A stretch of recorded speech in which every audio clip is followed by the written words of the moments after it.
Hi, hello, good morning mga tita. So gagawa tayo ngayon ng meat sauce pasta at ito yung mga ingredients ng mga tita. Marami ka nang magawa nito kaya panoorin mong mabuti ha yung process niya kasi sobrang sarap nito talaga, promise mga tita. So kailangan natin dito ng onions, ng carrots, ng celery. Ang celery para mga tita para ng lasa niya, pampa-boost ng lasa niya. Tapos kailangan din natin ng garlic, ng ground pork at ground beef. Pinaghalo ko na siya mga tita para hindi masyadong magastos ba. Tapos kailangan natin dito ng cut tomatoes or di kaya whole tomato mga tita, pwede na siya. At saka yung meat sauce na nasa pack lang talaga. So mga tita, ang ginagawa ko dito is yung mga yung mga vegetables ko, mini-mixer ko talaga siya or di kaya, dati nung wala pa akong mixer mga tita, tinatadtad ko talaga siya para magiging chop siya kasi mas masarap ang lasa niya mga tita. At yung mga anak ko din kasi hindi masyadong mahilig sa gulay mga tita, kaya ayan, ito talaga yung bagay sa kanila. It's not a problem kung wala ka namang mixer mga tita kasi pwede mo naman siya tatarin, 'di ba? Mano-mano na lang, 'di ba? So kailangan mo din dito ng cut tomatoes mga tita. Pwede yung whole tomato mga tita. Ito kasi mura lang kaya ito yung ginagamit ko. Tapos syempre hinuhugasan ko ng onting tubig yung lata niya kasi sayang din naman, 'di ba? Nilagyan ko ng konting asin tapos mini-mixer ko din siya para matunaw yung tomato niya. So, iset aside lang natin yan siya mga tita at kukuha tayo ng kawali. Doon natin isusut yung gulay natin. Maglagay ka ng mantika, tapos ilagay mo yung gulay mo, tapos sindihan mo yung sindihan mo yung apoy mo. Tapos imimix mo lang yan siya mga tita para hindi siya masyadong masunog ha. Tapos kuha ka pa ng isang kawali mga tita, initin mo, lagyan mo ng oil, tapos doon mo lulutuin yung karne mo mga tita. Ito talaga yung nagpapasarap sa kanya mga tita kapag pinaghiwalay mo ng luto yung karne at yung gulay mo. So kapag pala nailagay mo yung karne mo sa kawali mga tita, huwag mo siyang masyadong i-stir ha kasi nga matutunaw, magpa-powder pala yung karne niya, hindi masyadong masarap ba. Lightly lang yung pagtotoast mo sa kanya, baliktarin mo lang hanggang sa mag-golden brown siya. So tignan nyo mga tita, lumalabas na yung sariling mantika niya, 'di ba? Ganyan lang yung pag-i-stir natin mga tita, paghiwalayin lang natin ng onte. At kung nawala-wala na yung mga pula-pula niya, luto na yan siya mga tita. At kapag sigurado ka ng luto na yung gulay mo mga tita, ipaghalo mo na sila. Huwag mo siyang ipaghalo mga tita kapag hindi pa luto yung gulay mo kasi madaling mapanis yan. Dapat lutong-luto talaga yung gulay mo mga tita para masarap yung lasa niya. Mag-a-absorb talaga sa karne yung panlasa ng gulay na nilagay mo. Tapos ito-toast mo lang yan siya mga tita. Ayan, imimix mo ng mabuti. Kapag na-mix mo ng mabuti, lagyan mo siya ng black pepper. Lagyan mo ng soy sauce mga tita.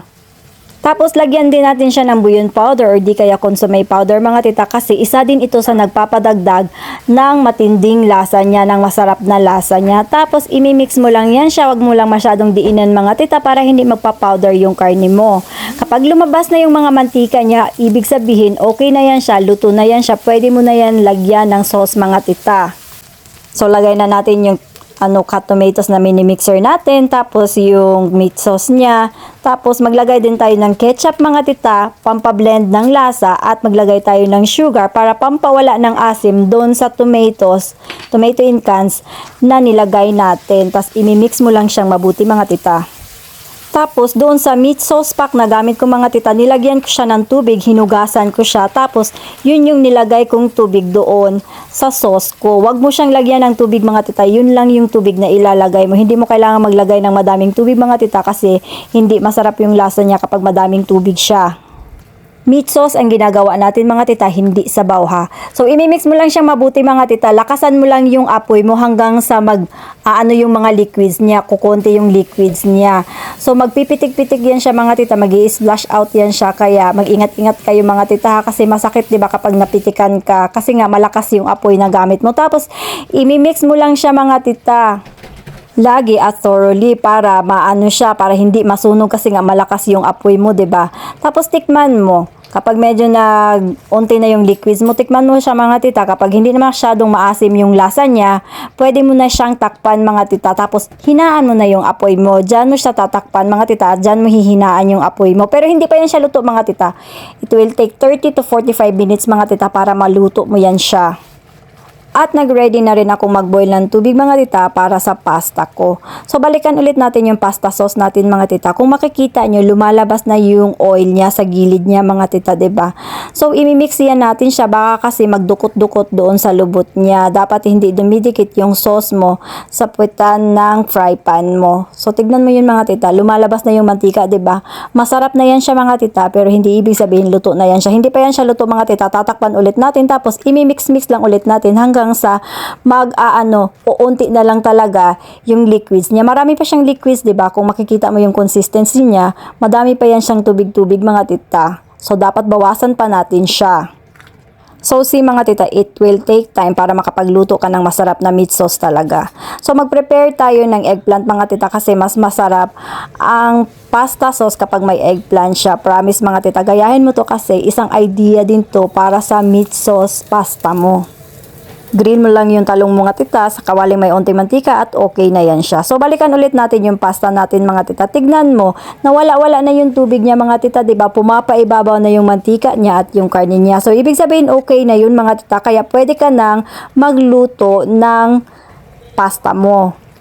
So, tanggalin na natin yung cover doon sa mo mga tita, meat sauce mo, kasi nga, luto na yan siya mga tita, 'di ba? Patayin mo na yung apoy niya mga tita, at pagka pinatay mo na yung apoy niya mga tita, lagyan mo yan siya ng cream mga tita, all-purpose cream. Sobrang sarap niya mga tita, at imimix mo lang yan siya. Yan na yung finished product niya mga tita. Kapag naglagay ka ng all-purpose cream, dapat patay na yung apoy mo mga tita ha, kasi parang pan-toppings mo na lang yan doon sa meat sauce mo. Tapos, syempre, luto na rin yung meat sauce pasta natin, kaya ready na tayong kumain.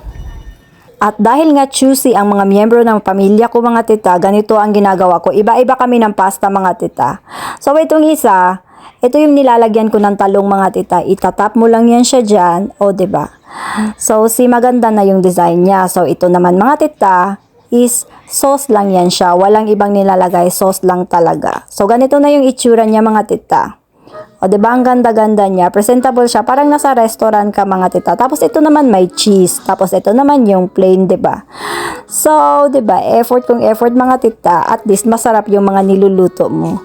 Thank you for watching mga tita. Sana magaya nyo ito sa mga bahay nyo kasi sobrang sarap talaga. At yung sobra mga tita, yung sobrang meat sauce ko, pinapak ko siya mga tita, nilalagay ko siya sa freezer namin. Laking tulong talaga nito mga tita, kasi nga sa paggawa mo ng meat sauce mga tita, maraming sobra, 'di ba? Hindi mo naman yan mauubos, 'di ba?